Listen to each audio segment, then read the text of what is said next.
Power of perseverance, overcoming seemingly insurmountable odds to attain the life of your dreams. I'm your podcast host, Adam Clausen, and with me in the studio today is the beautiful and ever radiant Ro Clausen. Hello, gritty fam. Grit getters. Is that what we called? Go Grit Getters. Grit getters. Hello, grit getters. Yes, yes. So excited for the two of us to be here in the studio again today. Just the two of us. That's right. I love this. Us spending a little bit of alone time together, it feels like, because we don't get too much alone time anymore. No, is that pathetic when the podcast becomes our date night? Well, you know, that's what it is. I mean, this is what we wished for, and this is what we got. This is a lot of fun. I love it. I live for it. Yes. Love being here. So today, we're going to talk a little bit about one of those cases that kind of, I guess it was instrumental for you getting into more of the following on the criminal side, kind of, I guess, the fascination that's out there for criminal cases and people who have started following these cases, you included. Yeah. So we're talking about the podcast Serial. And in fact, the Alibi episode is, I think, the top 10 or 15 most downloaded podcast episodes of all time. Now, I remember Serial when I found it. I found it a little later because I wasn't really into podcasts the way people were, when they first came out. And one of my coworkers told me about it. And I think we were maybe 5 years into our relationship. Maybe it was like 2015, 2016. Really? Yeah, maybe. I don't remember because Wow. all the years blend together. But we were into our relationship. Like I had already gone to, I don't remember where, if it wasn't the White House yet, but I had gone, to bat for you. I had gone to, I think, Pittsburgh to see you speak at the university. I was doing a lot of criminal justice reform stuff and advocacy work on your behalf at that point. And I remember I got so addicted to listening to this case, but it had a different significance to me. Like I remember I would listen to it driving to and from visit because now I had all these back episodes to listen to. Because like I said, I started it late and I had a 6-hour drive. So that would keep me entertained. And I remember thinking, number one, the facts that are presented in court, and you always taught me this, and I learned it throughout the years, not only from your story, but people that I began associating with and communicating with throughout Strong Prison Wives and Families and throughout our journeys together, was that it's not always like it seems on paper. Often it's not at all like what it seems on paper or what the media or even what you hear in court and the transcripts and all of that say. So that said, especially that Alibi episode, I was so intrigued. And I remember thinking, like, aside from you and right after you for quite obvious reasons, I couldn't think of somebody else that hearing this story was like, wow, he really deserves a second chance, a second look at his case. And maybe it was most downloaded because there were probably 50-50 split, two camps of people thinking he was innocent and other people thinking that he was guilty. But yeah, so I was so intrigued in with that episode. But when I saw that statistic recently about that being one of the number one top downloaded episodes of all time and top podcasts of all time, it reminded me of a story you recently told me about the day that you got arrested on the 213-year sentence. Just to clarify. Just to clarify, that arrest, which the arrest story, the actual arrest, how that all went down. Yeah, and like with SWAT outside and my favorite part with the wall, like it sounds like someone's trying to break through the wall here. And so it's kind of on brand for this story. So, yeah, and I don't think I've ever publicly told that story about the arrest. You only told it to me, those details to me for the first time a couple weeks ago. Really? That was the first time? Those details, yeah. Yeah, I guess, there's there's certain parts of the story that I'm always cautious not to glamorize. And I guess that's part of that is that you get so used to not talking about certain aspects of your crime, because what we've talked about previously is there are people that try and use that information against you, right? So like you just close all of that off and keep to yourself. All right, disclaimer, it's not glamour, right? Unbutton, give us the dirt. Let's go. Okay. So, yeah, the night of the arrest, right? Well, there were 1, 2, 3, 4, 4 of us in the car that night that actually pulled up to a place literally in the shadow of City Hall, downtown Philadelphia, right? And it's probably 2, 3 o'clock in the morning. It's late night, but down here, I mean, it's always busy. So there's a steady stream of cars because despite the fact that City Hall is right here, this is like a well-known street that has, we're going to call them houses of prostitution, call them massage parlors, call them whatever you want. But they also, there's a lot of drugs moving through there. There's gambling, like you name it. Whatever you want, you can find right here. And again, the irony is City Hall is like 2 blocks away. And believe me, there are, like, it's not surprising to run into some prominent officials sliding out the back door. So knowing that there is a back door is always beneficial. So anyways, we decide that, you know, we're going to hit this one place up. And as my one co-defendant called it, street tax, that this was a tax on other illegal businesses. And so we roll up to this place and there's security, of course. So all of us are, definitely all carrying firearms. There's an M16 in the car, which part of the decision was to leave that behind because, this is still back in the 90s, right? Like you see it on the news now, there's people running around with assault weapons. This was a full-fledged M16 straight off the base, Fort Dix. Jeez. Yeah, there was all sorts of weapons disappearing back then that were finding their way into the streets. And we had a number of those, flak jackets, M16s, that sort of thing. But we decided to go in quietly, quietly through the front door, get to the front door. There's gates, there's security, get them to open up. They figure, man, these are just, people coming in to spend money.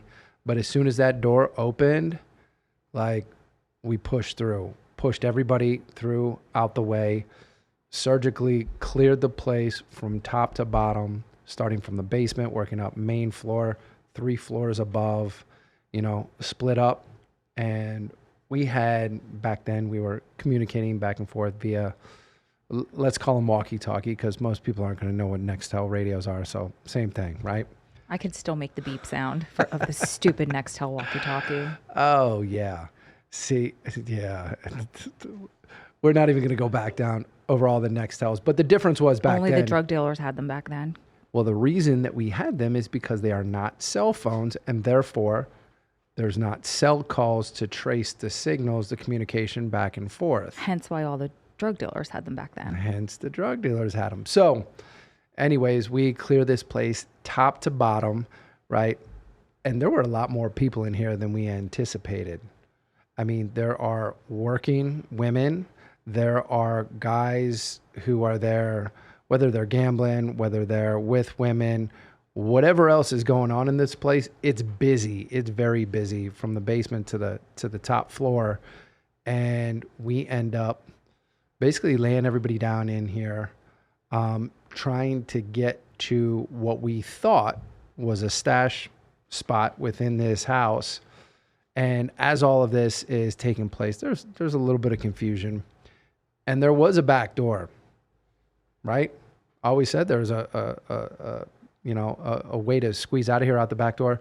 Well, somebody had gotten out the back door, panicked, made it through. Kind of hard to explain the way that the blocks are. These are all row homes in Philadelphia, right there by City Hall. On the other side of the block, so you can get out through like a back alleyway, and somebody gets out and they go in panicked, go into like a restaurant, 24-hour restaurant, something. A patron or somebody who was working there? I'm going to say a patron because anybody who was working there is definitely not going to report anything. But somebody goes over there and they're like, oh my God, this place, the guys came in with guns and da-da-da. Now, somebody picks up the phone, immediately calls, hits 911. Now, normally there's a decent response time, right? You have a couple minutes. So when I say it felt like a couple seconds, and all of a sudden there's lights, there's sirens, and I'm like, damn, how did that happen? I'm like, we'll slide out the back door too. So trying to round everybody up, get up out the back door, and realize they've got the back door blocked off as well. The cops at this point? The cops do. And I'm like, oof, not going to make it there. So now it's getting a little hot, right? I'm like, front door, we go right out into the street. We know what that looks like. I'm like, we're not to that point yet. There's got to be another way out of here. Is it just you at this point, or did you round up your other guys? No, we're all together at this point. And everybody inside is panicked, but they hear sirens. They're staying down on the floor. So we end up, hustling upstairs, and I'm trying to go through the wall. I get the idea of these are row homes, right? I'm like, this is the wall. I know that there's a place next door. We're going to go 2, 3, as many as we need to. You were going to shoot through the wall? How are you going to get through the wall? Bust through the wall. Try and bust through the wall. Like, listen, if you're in a regular home, it's generally drywall, right? If you're in an older home, it's going to be plaster, a little bit harder. Sometimes there's metal sheathing in there, like a screen. Depends on what it is. And then if you're in a really, really old, historic part of downtown Philadelphia, there's brick. You're not going through brick. So very quickly realized, damn, not going to get through the wall. That's going to be a problem. So we end up going up to the top, trying to get out. I'm like, maybe we can make it to the roof, get across. We cannot get out of this place. There's no way out. And I'm like, oh my God. In my mind at this time, I'm like, I'm not going back to prison. And the guys that I'm with, 2 of my co-defendants are guys that I did time with previously in the state, right? I'm like, they're not trying to go back to prison either. So in my mind, I'm like, okay, let's do a quick count here. How many bullets, how many guns do we have? How many bullets do we have? Like, can we make it out the front door if we go out shooting? Jesus. This is what my sick young mind thinks at the time. Like, this is somehow an option. And honestly, like, that's the way I was thinking. And at that point, like, after doing a count, there just weren't enough bullets. Thank God. Like, what? Did you care if does it go through your mind? I'm just so curious because this is like a movie to me. This is not real life to me, despite it being your real life. And maybe I should take this moment to say once again that this isn't us glamorizing this, but this is part of your life story, like your real life story. And it shows how far you've come since then. And it's just always so intriguing for me to hear the stories like this. So did it cross your mind? Let me just add, like, it's intriguing for me to sit here and talk about it. It's like you didn't live it. Think about, like, Jesus, man. Like, I did that? What was wrong with that guy? Yeah. Well, you've come very far, and that's kind of good. I would say that's a good thing. I mean, it's very good that you've come that far, but it's kind of, the reason I said kind of good is I'm like, is it like delusional talking about yourself as if you're not you? I know. But I think we can all do that with certain things in our life. Sure. Anyway, but did it cross your mind, like, I could die and I don't care if I die, I'll probably die, or if, like, some of us will die, one of us at least will die on the way to the car if we do this, or do you just not think like that in that moment, or you don't care? I'm going to speak for myself. I don't know how other people rationalize it, but for me, it was like, I'm not going back to prison. And I used to say that all the time. Like, I was like, that's not an option. If I die out here in the street, if I get shot and killed, so be it. Okay. That speaks to also where you were and the desperation of people that put themselves in that position. True. And I'll say this as well. I can honestly say that, like, my intent, and this is going to sound crazy, right? Like, I didn't want to hurt anyone. I certainly wasn't thinking, like, I need to go out here and shoot and try and kill as many cops as possible. That's not what was on my mind. it was basic. It was self-preservation. It was like, I'm going to come out of here shooting and do whatever I got to do to get away. You know, it wasn't to inflict harm on anyone else. It was to make sure that I didn't have to endure any more harm. In your sick, twisted, deluded mind at that point. That's how I was rationalizing it. And when I ultimately came to the conclusion, like, there's just no way to survive this. I'm going to go out the door and I'm not going to make it. Period. It very much reminds me of the movie The Town, which is funny because is that what it's called, The Town? Or The Townies? The Town? That's the one. Which is funny because how many people thought that? Everybody thought that was me. They're like, that's you. That's your story, right? You're Ben Affleck, right? I'm like, no. I'm like, why does everybody say that? Well, you do kind of look like him. Well, I guess that's where it comes from. But the crazy thing is, let me just. I would have to tell people all the time. I'm like, I'm from Philly. I'm not from Boston. Philadelphia, Boston. They're very far apart. Do I sound like I'm from Boston? No, you don't. No, not at all. So anyways, what were you? Well, I was just going to say you look like young, hot Ben Affleck, not Ooh. older. Maybe didn't age as well as you did, Ben Affleck. Really? Yes. Okay. I wish I could say the same about me with J-Lo, but. You're way hotter. You have to say that because you go to sleep next to me at night. I'm just kidding. I don't have to say anything. Aw. Okay, keep going with the story. So back to the story. So do a quick assessment. I'm like, not enough bullets. Not going to survive this. I'm like, damn. What do I got to do to live, to like see another day? Ultimately, that's what it came down to, right? So I'm like, okay, check this out. Unusual suspects, right? Kaiser Sose. Here's what we're going to do. Dump everything. Empty your pockets. You know what I mean? Because everybody else at this point has given up. If they got phones, if they got money, they got jewelry, everything, every person in there has already given all this up. Where were the guns? Well, this is what I'm saying. We still have on us. Oh, got it. All of our things. So I'm like, time to dump all of ours, including the guns, drop them. So what I did, and listen, if my co-defendant wouldn't have told them where it was, they never would have found it because I dropped it down between the rafters, anyways, in the wall. Never would have found this gun. So everybody drops their stuff. We spread out throughout this place. And if you haven't seen Unusual Suspects, the old Kaiser Sose, like, how are we going to get out of here? We're going to blend right in with everybody else. What does that mean? What's the reference? I don't know it. It's a movie. It's a movie where there was this group of guys who were all suspected of this crime, and they were interviewed one by one by these detectives, and the detectives are like baffled. They're like, damn, okay, can't figure it out. But there's this one guy who had made up this elaborate story, or walked with a limp, you know, and it all sounded feasible, and everybody's stories were kind of close. And it's not till the end when you realize when they let him go and he's walking down the street that the limp starts to disappear, that he straightens up, he starts to move a little bit quicker, and he's gone. And they realize it, and they come out and they look for him, and this Kaiser Sose, that's not him, but it's the guy that they blamed, right? This suspect is gone, and they're like, oh man, he got us. He slipped away. So in my mind, I'm like, that's our option here. That's the best option. Had you seen the movie? Is that what made you think of it? Yeah. Okay, got it. There's all these people in this place.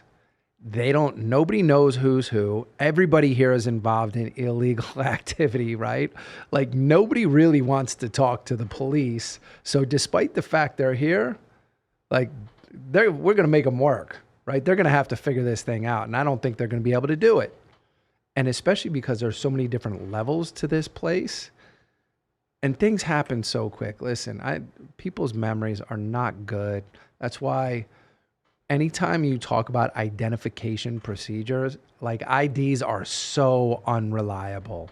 Oh, there's so much psychology that they've uncovered behind, especially those those picture IDs or the lineup IDs. Oh, I wish I remembered the numbers. It's ridiculous. It's ridiculous. Like, listen, if someone's not helping you make an identification, the likelihood of you picking the right person is very, very small. Yeah, but also on law enforcement's end, where they put the person in, how many times they put people in, who they put next to each other. It's all a scam. Believe me, yes. I'm well aware of all that because somehow, yeah, we'll get into the identification stuff later. Oh, this is great. But anyways, so this is what we're going with. Dump everything. And at this point, you know, there's SWATs outside. This place is like surrounded. I don't know how many cops got there that quickly, or at least at the time I didn't know why there were so many of them. It clearly didn't make sense, but, you know, it wasn't something that I could really give much thought. It was just, okay, what's next? How do we deal with this? How do we get out of here? Dump everything, blend in. We all spread out. And, you know, eventually they're on the mics. They're like, listen, if you don't come out with your hands up, like, we're coming in, we're sweeping. And eventually that's what they have to do, right? They got to bust the door and come in and sweep from top to bottom. Same way that we did it when we busted through the front door. It's the same exact thing. These poor traumatized people. Oh my God. Everybody, right? And I don't mean you four or however many there were. I didn't think you were talking about me. So yeah, eventually they pull everybody out of this place, and I've taken my shirt off, you know what I mean? Like, to really try and blend in. I have nothing on me. I just realized why you took your shirt off to get in, blend in, but go ahead. Right? To kind of blend in, like, hey, I was here for a whole different purpose. And I remember coming down the stairs, and I remember telling them, don't shoot, feigning like I was scared, and I wasn't. Like, I wasn't the slightest bit nervous. Because you thought you got away with it. Like, I think at that point I was that confident. I was like, there's no way. There's no way. There's too many. I believe that this was all going to work out. I was like, my deluded mind, I'm like, no worries, man. We're good. We're going to have like a rated R thing on this one, but were you guys coked out of your minds or something? Oh yeah, that too. I mean, that was at this point, like the amount of cocaine, the amount of alcohol that I consumed on a daily basis, probably would have killed most people.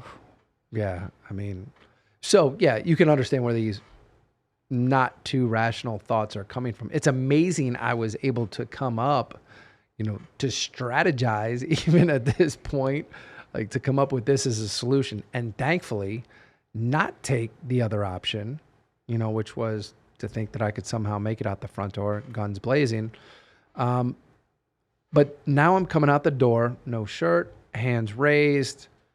I feel like I'm like, no worries, man, all good.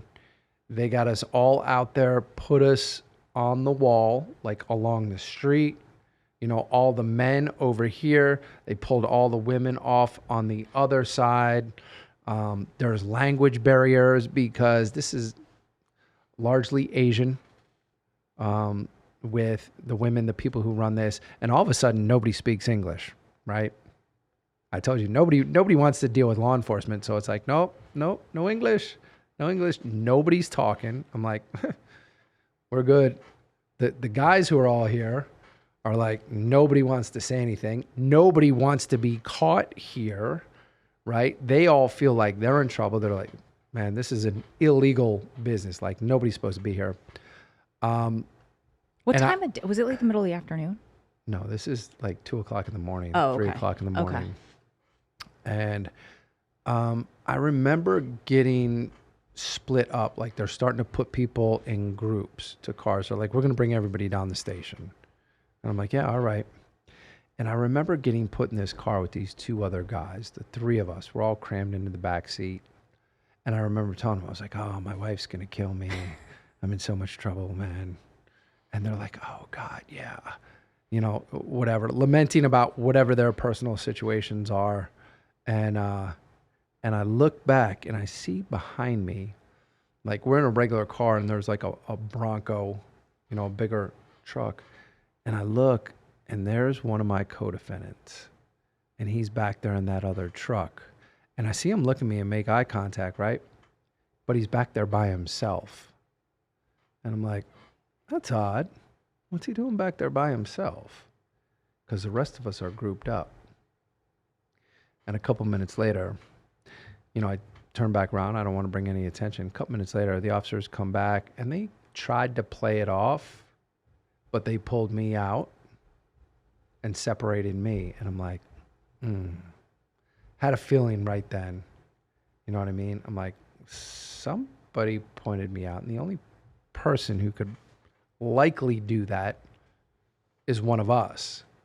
So anyways, they take us down, and they take us to this place. It's like tombs. It's a dungeon. It's under a bridge. It literally looks like something out of Silence of the Lambs. And there are these steel cages. Is this like a jail? Like you're getting booked at this point? What is this? It's Central Detectives is what it's called. Central Detectives were in holding in the basement. This place it's all wired up, but you're in a steel cage, and that's all it is. Steel cage with a toilet, sink, and you can hear people talking, and they're pulling people out for interviews. And at this point, did you still feel so confident, or were you like, I'm going to jail? Oh no, knew there was an issue at this point. Okay. Already knew. There's no way we should have been separated, and yet here we are, myself, my co-defendants, and like two other guys. And I think they just threw the other two guys in there just to kind of like mix things up. To throw you guys off. Yeah, to kind of deflect the attention. So we spent probably 12 hours there. 12 hours, which we shouldn't have been there that long. Should have been processed, sent over to the county jail. But they got us in these holding cells. Cheese sandwiches. That's what you get. Cheese sandwiches and a half a pint of iced tea. So a little bit stressed out, starved, you know what I mean? Like need a cigarette. And so anytime the detectives pull you out, they're like, hey, you need a cigarette? You want some coffee? You want a sandwich? You want something to eat? Me and I'm just at this point, again, not thinking very rational. Like I'm poking them. I'm antagonizing these detectives. And I know that somebody's talking because like some of the questions that they're asking, they want to know about the drugs. They immediately, are asking questions about the drugs. And I'm like, what's going on here? So how are you antagonizing them in your answers? Sure. I was like, oh, you want to know about MDMA? Do you want to know about like the different mixtures and the ways like how people are pressing them and like just giving them, I'm like, this is all hypothetical, right? Like I'm not telling you anything you don't know. And I'm just giving like different information like you were a science book at this point? Yeah, about MDMA and, the information that I know from what we were doing previously. And finally they're like, oh, okay, so who's got it all? I'm like, oh shit, I don't know anything about that. I was like, I just study it. I just do it. Like, I don't know where to get it. And they're like, oh God, whatever. After I've smoked like a pack of cigarettes and, had my sandwich, whatever, they're like, all right, get this guy out of here. So, and like, I don't know. I don't know what they were thinking at that point, but I knew that they had a lot of information. They were definitely thinking this is an asshole and we're going to arrest him for something. Yeah, they definitely were not happy with me, and I could see that. But whoever was talking was giving them enough information to where the questions that they were asking some of them were very pointed. And I knew that we were in trouble at that point. I knew someone was talking. Did you know who? I did not. Did you know who it wasn't?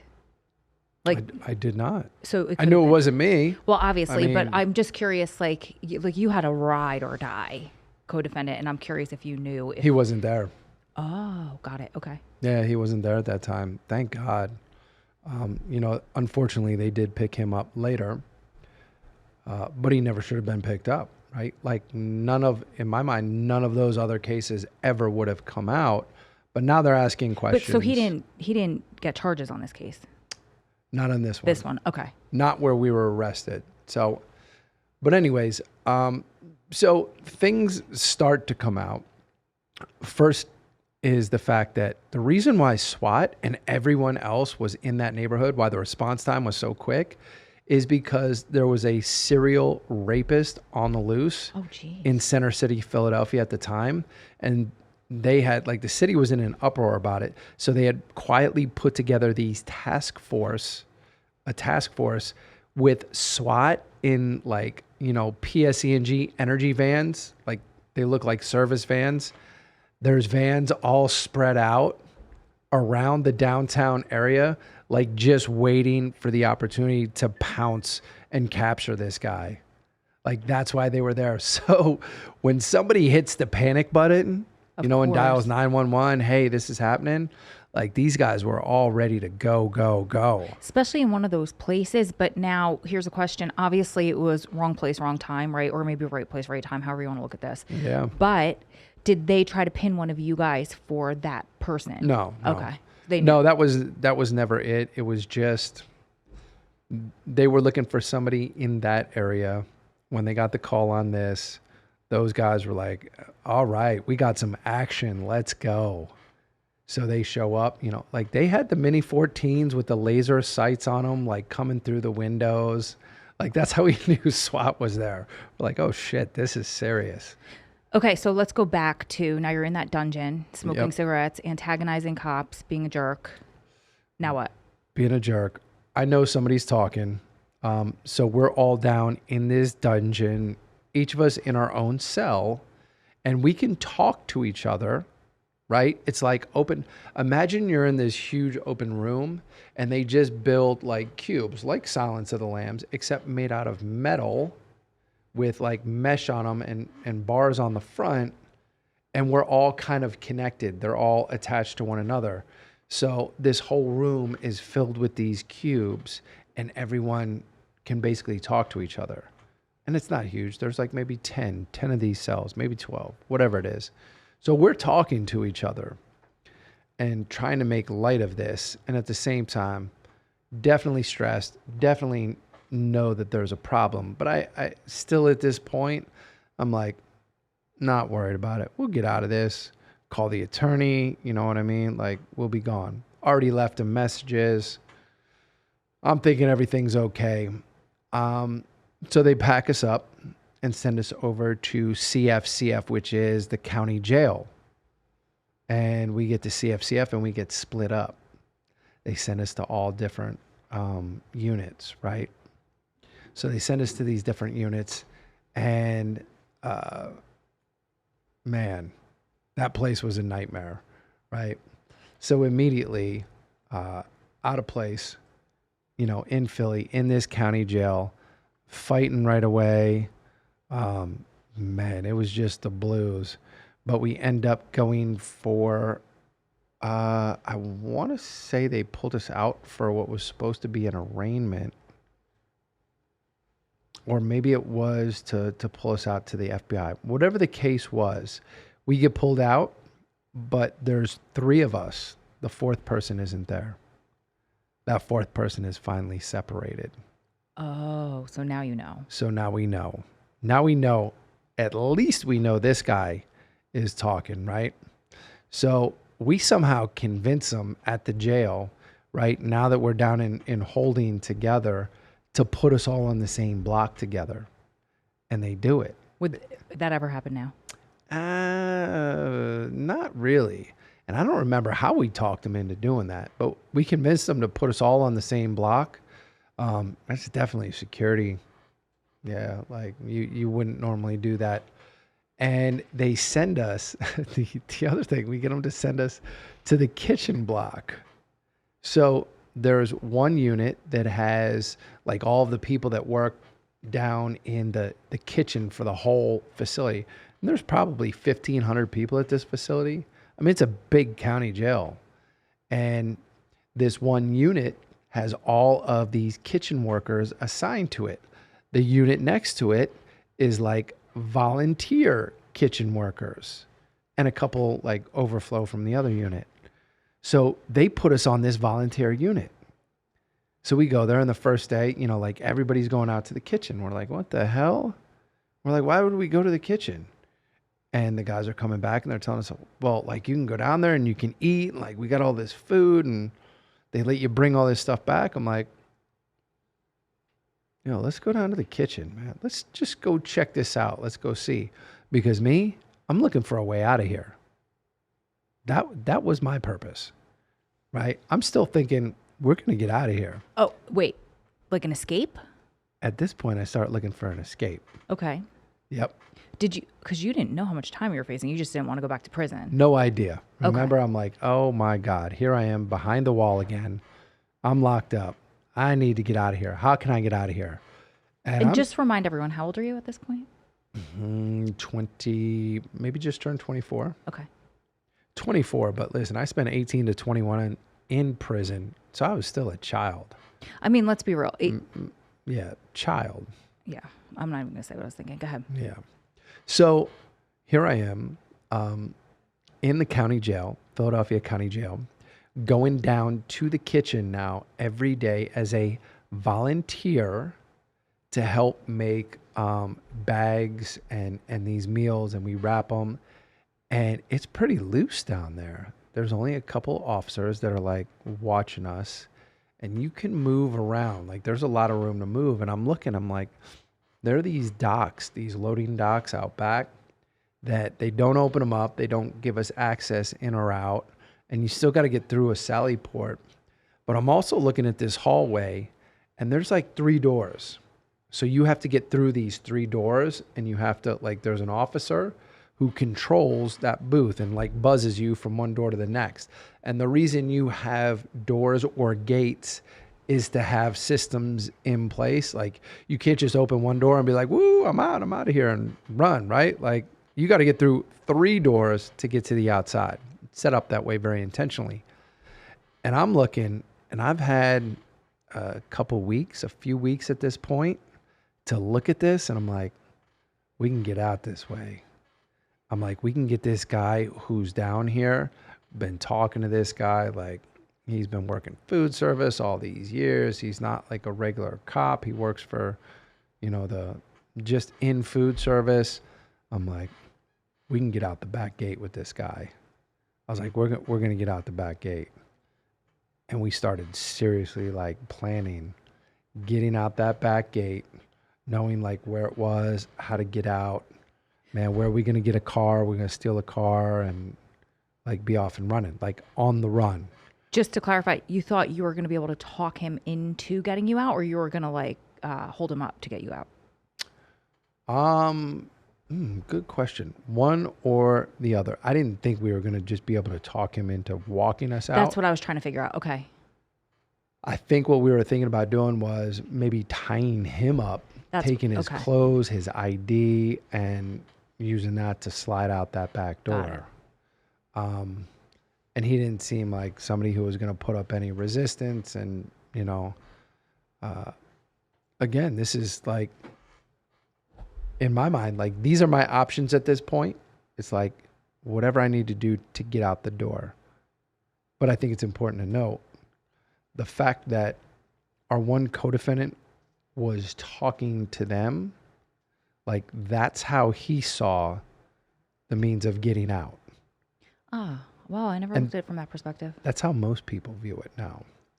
And it's what's most common in people, you know, coming into the system, and they talk about it. And it's different in different parts of the country, you know, about how people are snitching or being the first to get down, to give information, to get the greatest reduction, to get back out the door as quickly as possible.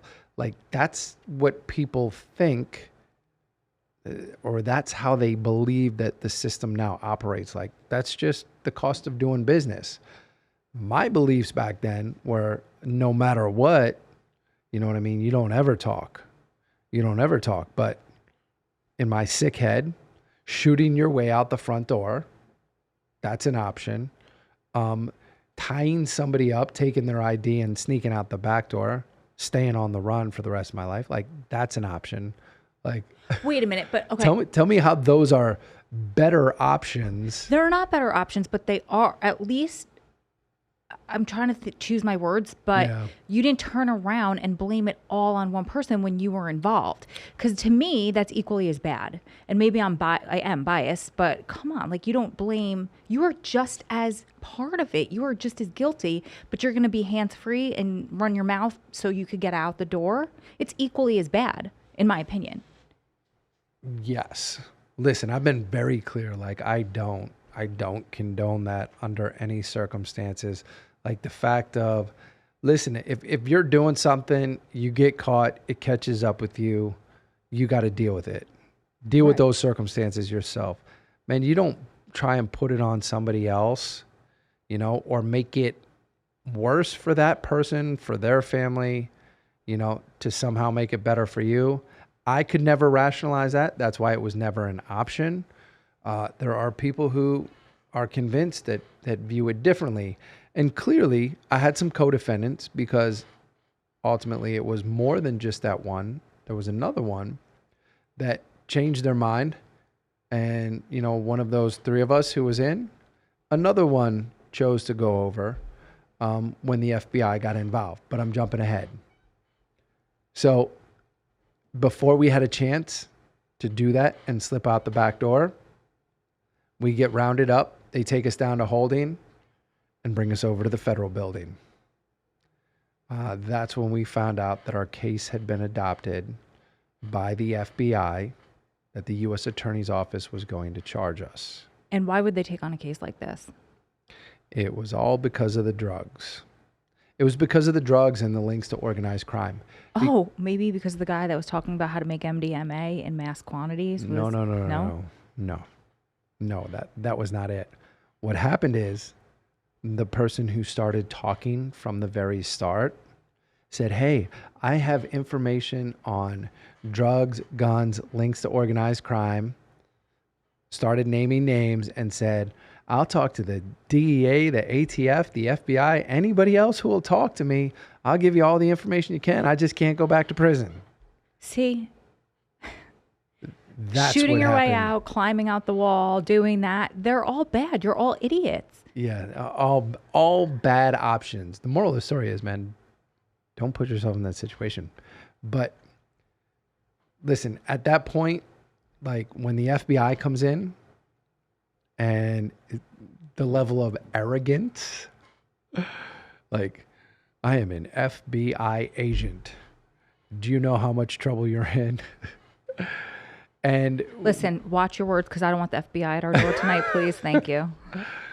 well, they ended up at pretty much every other family member's door. That's terrible. It is terrible. It's terrible because they had nothing to do with it. But, you know, when they brought us in there that day and there was a level of arrogance, it's like, hey, we're the FBI. This is for real. You're going to do what we say or else. And I'm like, okay, I'll take or else.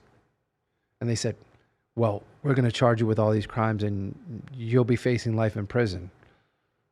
And me, again, my young, immature mind, I'm like, I've heard this line before. Like, you can't do that. And so anyways, that's where the FBI comes in. And things got really interesting from that point because when they realized that we were not going to talk, they had to start following up. So all of this initial information that they had, these claims about all these links and these other people, they had to go out and try and substantiate these. And they very quickly learned that there wasn't enough information. Like, the links couldn't be made. They jumped the gun. They took this case without really investigating. So what they thought was going to be this big win with these drug ties to organized crime never materialized. Never materialized because it didn't exist. It never existed. So this was the story that the individual was selling, trying to get himself out of prison. Never followed through. But what it did was it got the feds pissed. So now there's FBI agents fanning out, going after everyone connected to each one of us. Family, friends, like my parents living in the Midwest at the time, right? I'm in Philadelphia. An FBI agent shows up at the door, flashes a badge. And remember, this is back in the 90s, 2000. People were still suspicious of the FBI back then, but there was also still a level of trust in government, right? So when an FBI agent shows up at your door, flashes a badge and says, excuse me, Mr. and Mrs. Clausen, I need to speak to you. Oh my God, yes, come in, right? Come in. Can I get you something? And well, no, we're here to talk to you about your son. And did you know that, he's been arrested? He's involved in all of these crimes. Didn't they say homicides and stuff at that point? They did. That's where things got really interesting. They tried to link me to a string of robberies and executions. Oh, God. Brutal executions. They were dollar store robberies. Nothing that I was ever accused of. Like to this day, I've never been even accused of any of this. Just to harass your parents? What it was is this was a case that was in the national media at the time, was highly sensationalized. I mean, it was a big deal. Like these were crazy crimes where for whatever reason they had executed, I think it was 2 managers of these dollar stores. Yeah, it was brutal. It was bad. But this is what they told my dad and his wife that I was involved in at the time. They said that I was a part of it, that I had orchestrated that. Now, it's funny because, we had talked about this previously, not to bring race into this, but the news at the time was saying that there were like 3 black suspects in both of these crimes. Clearly, I'm not African American. I'm not black. So that was the first thing that didn't add up. The second thing is that these cases, like the closest one, it wasn't in Philadelphia. This is like out in someplace way outside of Philadelphia, right? So it's not even in really the same vicinity. It was in the same state. So race and geography weren't working with this story, but somehow, again, it's the FBI. They're telling my parents, I'm involved, helped to orchestrate this. You don't even know him. This is what he's involved in. This is why we need to keep him locked up and do all this. Scare the hell out of them and basically tell them, listen, if you help him, we'll come after you. What? Threaten to, freeze their credit, their assets. It was nuts. What they were doing was systematically cutting off any resources, connections that I had to the outside. That's so sad. Anybody that was going to help me. And listen, here's a disclaimer, man, because in all the years since, I've met some really, really good law enforcement people. So this is not a knock on all law enforcement, but there's still plenty of people, whether it's in law enforcement and government, people in positions of power that, man, abuse that power. They should not be in those positions. These agents, whoever did this, man, they traumatized my family. To this day, my father cannot talk about it.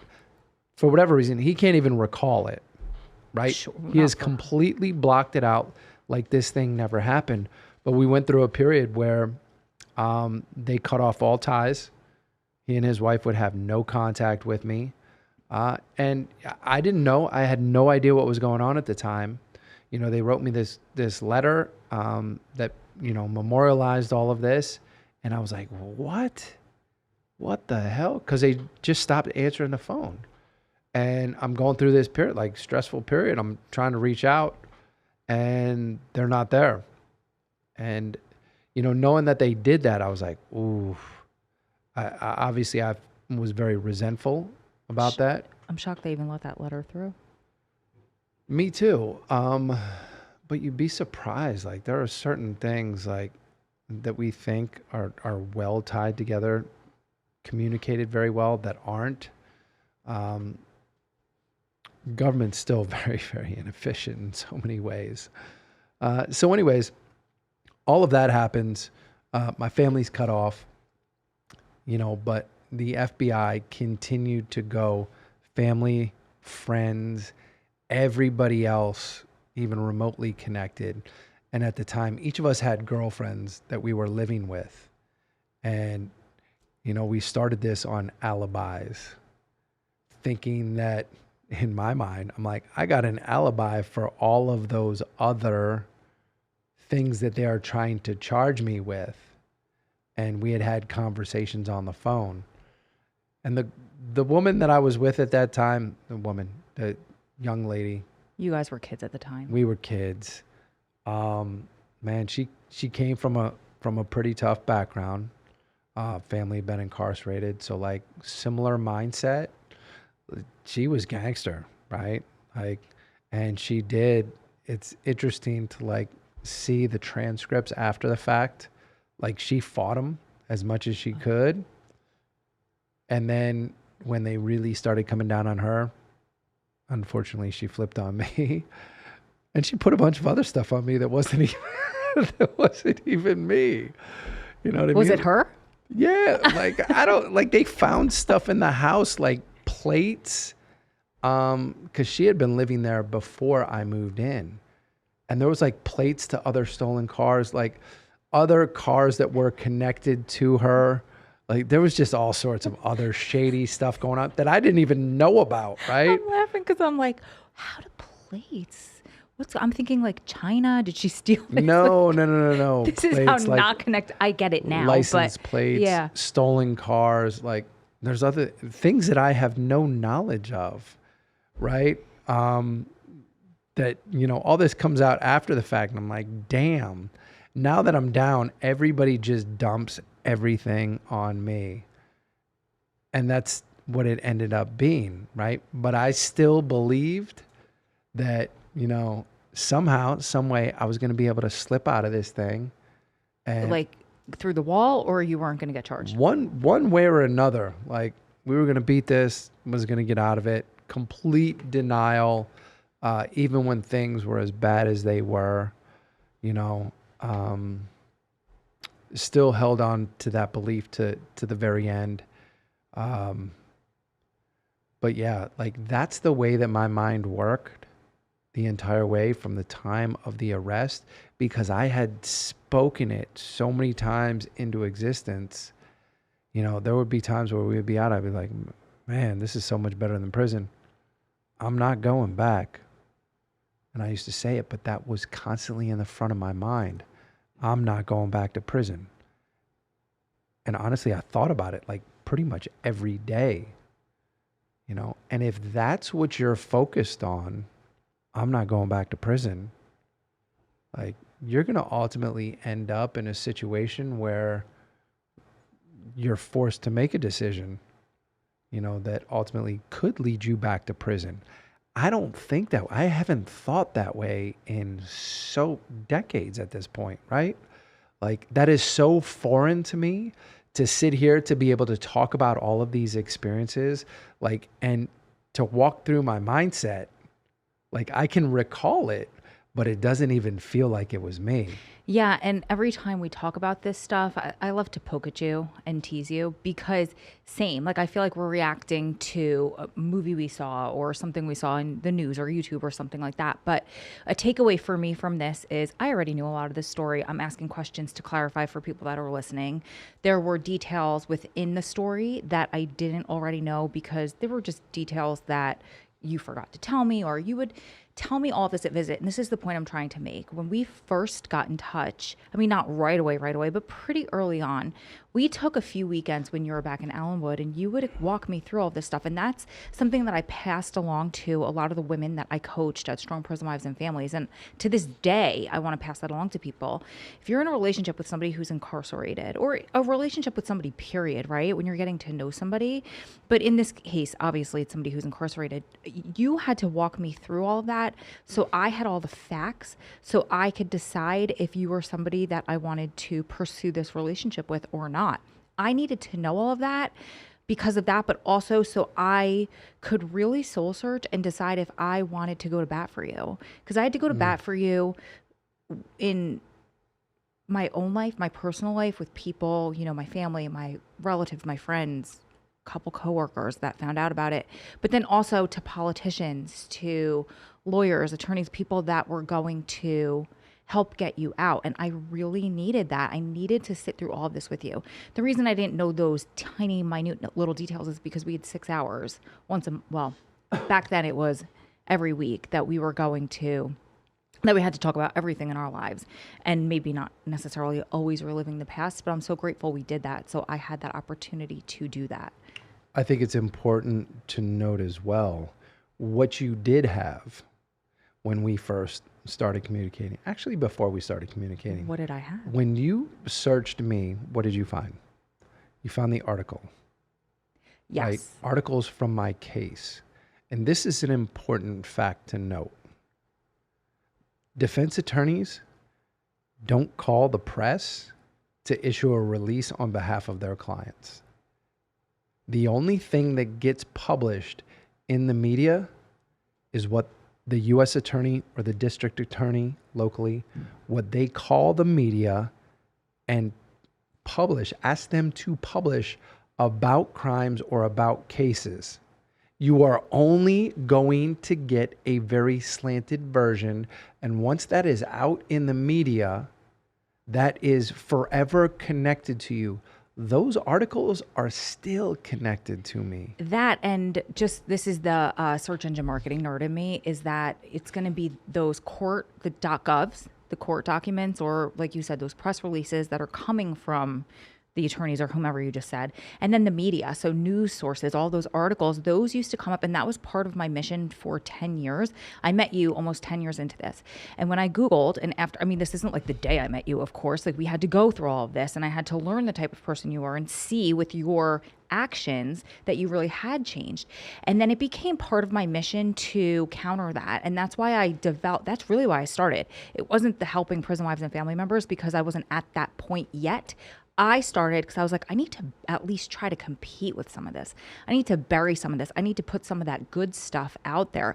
And I swear we should do a whole episode on my hacks for prison wives, for lack of a better term. But one thing that I always told them as well was, if you're involved with the person and you have trauma around it, don't Google their name, because all you're doing is pouring salt in your own wound.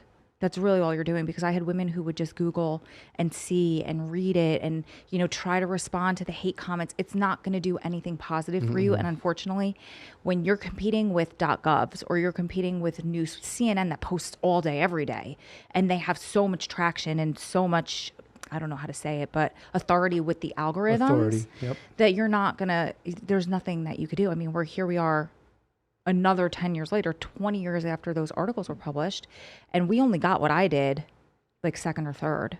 Yeah. On the second or third search on the first page of Google. That's crazy, right? That's crazy. And that's what I'm saying. So another message here is, despite the fact I'm at a place where, listen, I openly, freely acknowledge that I did all of those things. I deeply regret everything that I did leading up to prison, right? All the crimes that I committed.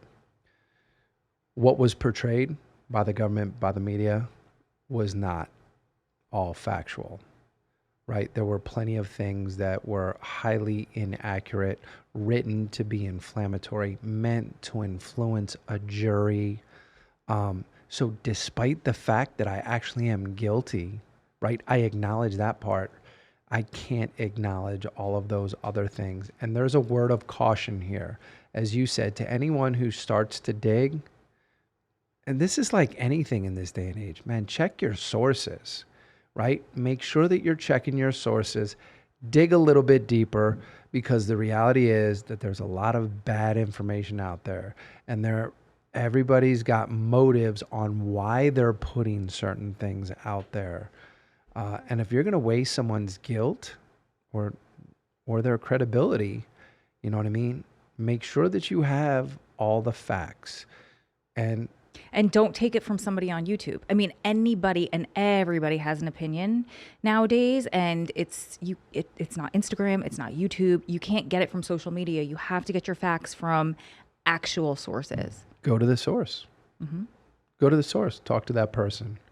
right? Talk to that person and then make your decision. Right. Because if you wouldn't have had the courage to actually, sit down with me, despite the things you had read, and us to have the opportunity to actually get to know one another, we wouldn't be here today. Right. And just because I have to say this, you have to make sure that that person's story not only adds up, but that their actions are behind it, because there's a lot of people in jail who are not good people. And there's a lot of people in jail who lie for a living. And we just heard this the other day and it broke our hearts. And we listened to somebody sob to us because somebody in prison lied to her for a very long time. And unfortunately, that's the norm.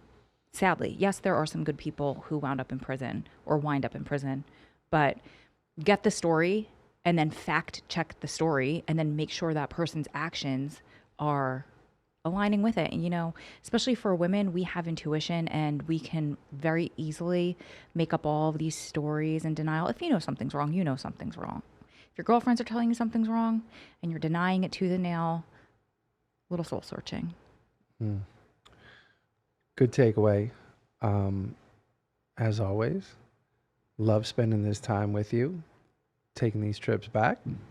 It's been another incredible episode of Gritability. I'm your podcast host, Adam Clausen. And I'm Ro Clausen, who's very grateful right now that I met you, 10 years after that story you just told? Yes, very different person, living the life of our dreams and sharing it all with you. We'll see you back here on the next episode of Gritability. Bye, guys. Today changes my